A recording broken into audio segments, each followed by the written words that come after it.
السلام علیکم۔ ڈاکٹرز کی غفلت، کراچی کے جناح اسپتال کے باتھ روم میں بچے کی پیدائش، واقعے نے کھلبلی مچا دی۔ واقعے کی تحقیقات کے لیے کمیٹی قائم۔ کیا آپ حالات حاضرہ سے آگاہی حاصل کرنا چاہتے ہیں؟ خبر کے پیچھے چھپے اصل حقائق جاننا چاہتے ہیں تو ابھی سبسکرائب کیجئے جلمل پاکستان کو اور ساتھ ہی گھنٹی کے نشان پر کلک کر دیں۔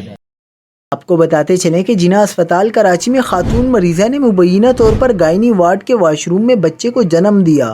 خاتون اور اس کے اہل خانہ نے الزام عائد کیا کہ ڈاکٹروں کی غفلت اور عدم توجہ کے باعث 4 گھنٹے انتظار کے بعد خاتون نے واش روم میں بچے کو جنم دیا اور اس دوران گھر کی خواتین نے ان کی مدد کی۔ اس حوالے سے سوشل میڈیا پر وائرل ویڈیوز میں خاتون مریضہ واقعہ بیان کر رہی ہیں، جبکہ ایک ویڈیو میں اس واش روم کو دکھایا جا رہا ہے جہاں بچے کی ولادت ہوئی۔ اسپتال انتظامیہ نے وضاحتی بیان جاری کرتے ہوئے دعویٰ کیا ہے کہ خاتون کی ڈیلیوری لیبر روم میں ہوئی۔